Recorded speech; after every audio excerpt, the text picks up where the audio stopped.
ये देखो नहार, मैंने हमारी शादी का मंडप भी सजाया है। आज हम यहीं शादी करेंगे। नहार जी, नहार जी, नहार जी, आप यहाँ हैं क्या? नहार जी तो यहाँ भी नहीं है। हम नहार जी को मैं कहाँ ढूंढूं? एक काम करती हूँ, घर पे कॉल करती हूँ।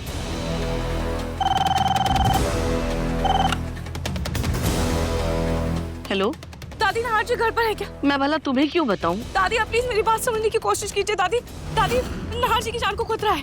दादी, हमें नहार जी को सुकून से दूर रखना होगा। दादी, नहार को सुकून से नहीं, तुमसे दूर रखने की जरूरत है। और तुम घर से जा चुकी हो ना, तो दोबारा लौटने की कोई जरूरत नहीं है, समझी? दादी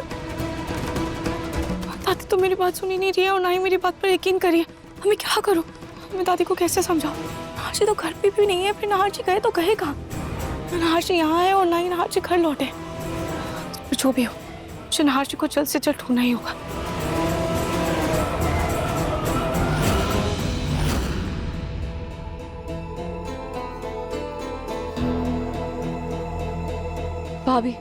भाभी 1 मिनट यहाँ आइए ना। रोहित, तुम यहाँ? तुम लोग वापस आ गए क्या? नहीं भाभी, वो मुझे आपसे कुछ पूछना था। भाभी, उस दिन जब आप हमारे घर आई थी तो आप उस पेंटिंग को देखकर इतनी डर क्यों गई थी? वो पेंटिंग जो मैंने बनाई थी। और आपने मुझसे पूछा भी था कि मैं उस औरत को जानती हूँ या नहीं। मुझे कुछ नहीं पता, मैं कुछ नहीं जानती। भाभी, आप प्लीज भाभी देखिए, अब आपकी मेरी आखिरी उम्मीद है। भाभी, मेरे सुहाग, मेरे नहार जी की जान खतरे में है। और मैं जानती हूँ कि वो पेंटिंग वाली लड़की मर चुकी है। इसलिए प्लीज आप मुझे सच बता दीजिए। इसीलिए मैं आपके पास आई हूँ। उस आत्मा ने मेरे पति को अपने वश में कर लिया है। भाभी, एक सुहागन के लिए उसकी सुहाग की क्या कीमत होती है वो तो आप अच्छे से जानती है ना। भाभी देखिए, आपको आपके सुहाग का वास्ता, प्लीज भाभी, प्लीज मुझे सच बता दीजिए। क्या जब वो जिंदा थी तब वो कोई ऐसी जगह जाती थी या फिर कोई ऐसी जगह थी जहां वो चाहती थी? कुछ भी ऐसा हो जो आपको पता हो। क्या पता वो मेरे नहार जी को भी वहीं लेकर गई। प्लीज भाभी, मेरी माँ के सिंदूर को मिटने से बचा लीजिए। प्लीज याद कीजिए, कोई तो ऐसी जगह होगी ना जहां वो जाती होगी। प्लीज बता दीजिए, प्लीज। पति की बेरुखी और तानों के कारण बेचारी लोगों से कटकर अकेली रहती थी, कहीं आती जाती नहीं थी। बेचारी पति से प्यार और परिवार की अधूरी इच्छा लेकर ही चली गई। और जब वो आखिरी बार घर से बाहर निकली तो उसकी लाश ही वापस आई। मतलब? अपने पति की मार से बचकर वो पहाड़ी वाली गुफे की तरफ भागी थी, लेकिन उसके पति ने उसे वही ढूंढकर मार डाला। बस रूही, मैं इससे ज्यादा और कुछ नहीं बता सकती।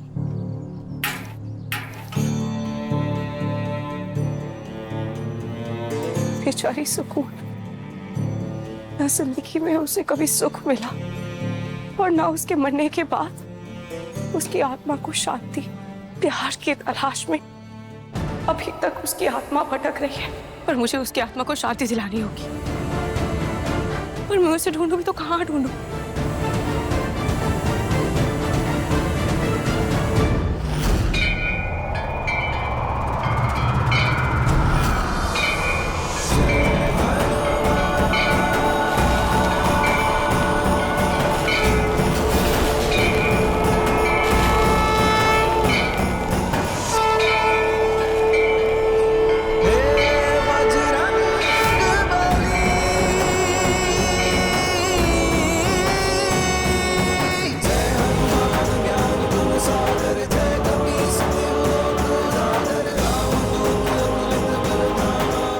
हनुमान जी, जब राम जी व्याकुल होकर माँ सीता को ढूंढ रहे थे तब आपने उनकी मदद की थी। और जब मैं नहार जी से दूर हुई थी तब भी आपने वानर रूप लेकर मुझे मेरे नहार जी से मिलाया था।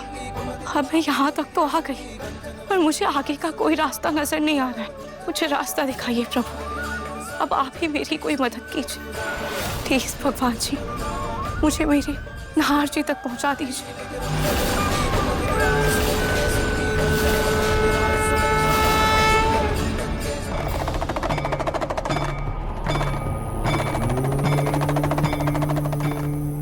राम लक्ष्मण जानकी, जय बोलो हनुमान की।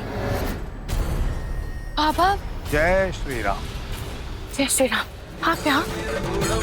हाँ बेटी, जिस प्रकार से भगवान कण कण में वास करते हैं, उसी प्रकार से भगवान के सच्चे भक्त हर जगह उपस्थित रहते हैं। बाबा जी, वो मुझे आपने बताया था ना कि उस घर में बुरी शक्ति का वास है, और वो मेरी किस्मत से जुड़ चुकी है। बाबा जी, वो कोई बुरी शक्ति नहीं है, बल्कि एक भटकती आत्मा है जिसने मेरे पति को अपने वश में कर लिया। मुझे कुछ समझ में नहीं आ रहा है कि मैं उसके बारे में कैसे पता लगाऊं। ऐसा क्या करूं जिससे वो मेरे पति से दूर हो जाए। बेटी, आत्मा वहीं भटकती है जहां उसके शरीर को अत्यधिक पीड़ा प्राप्त हुई, कष्ट हुआ, या उस स्थान पर जहां आत्मा ने अपने शरीर को त्यागा। अपने पति की मार से बचकर वो पहाड़ी वाली गुफा की तरफ भागी थी, लेकिन उसके पति ने उसे वही ढूंढकर मार डाला। पर बाबा, उस आत्मा ने मेरे पति को अपने वश में किया हुआ है। मैं उसका वशीकरण आखिर तोड़ूं कैसे? कुछ प्रश्न ऐसे होते हैं जिसका उत्तर हमारी समझ से परे होते हैं, परंतु सभी प्रश्नों के उत्तर भगवान के पास होते हैं। सही समय आने पर संकेत के रूप में भगवान हमें दे देते हैं। यदि तुम चाहती हो कि तुम्हारे प्रश्नों के उत्तर तुम्हें प्राप्त हो, तो अपनी आंखें बंद करो, भगवान का स्मरण करो और सच्चे मन से बोलो, सीताराम। सीताराम। सीताराम। जय श्री राम। सीताराम। जय श्री राम। जय श्री राम। जय श्री राम। जय श्री राम। जय श्री राम। जय श्री। बाबा जी कहाँ चले गए? हमेशा पलक झपकती बाबा जी गायब कहाँ हो जाते हैं?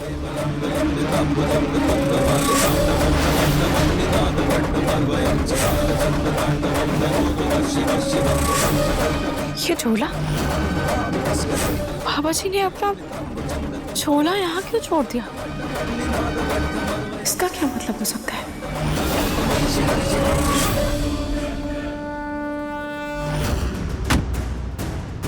ये बॉस ने मुझे घर के अंदर क्यों बुलाया है? कॉल करता हूँ।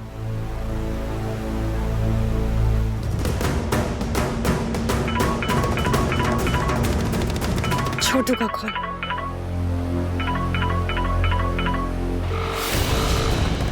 अब यही मुझे असली दादी तक पहुंचाएगा।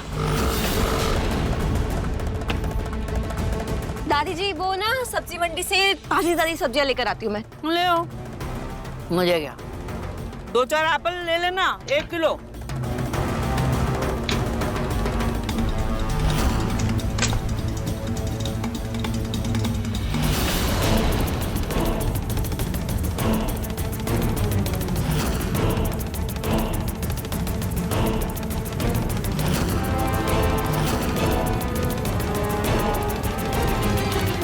लगता है बॉस की बहू अंदर थी, इसीलिए बॉस फोन नहीं उठा रही थी।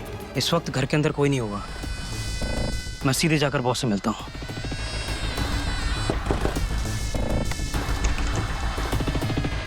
अरे वो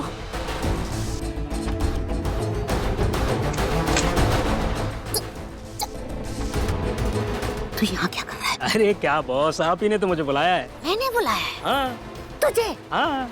तेरे दिमाग का फ्यूज उड़ गया है क्या? या फिर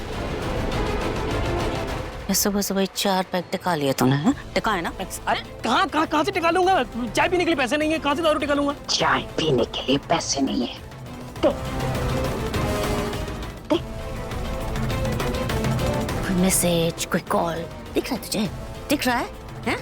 अरे बेवकूफ! अरे पर सच में। बिना मसाले की माचिस कभी अपने दिमाग की बत्ती जला लिया कर। अरे बॉस, सच में आप ही ने कॉल किया था मुझे। मैंने कोई नशा वशा नहीं किया है, आप ही ने मुझे बुलाया था। कर रहा है, काम दिया है ना, जिम्मेदारी दी है, उस जिम्मेदारी को पूरी शिद्दत के साथ पूरा करना है तुझे। उसमें कोई गड़बड़ नहीं चाहिए मुझे। अगर कुछ भी गड़बड़ हुआ ना, कपड़े की तरह तेरी गर्दन मरोड़ दूंगी। बताऊं मैं कैसे कर? मुझे उस बार किया था ना। सॉरी, मैं करता हूँ। अरे क्या?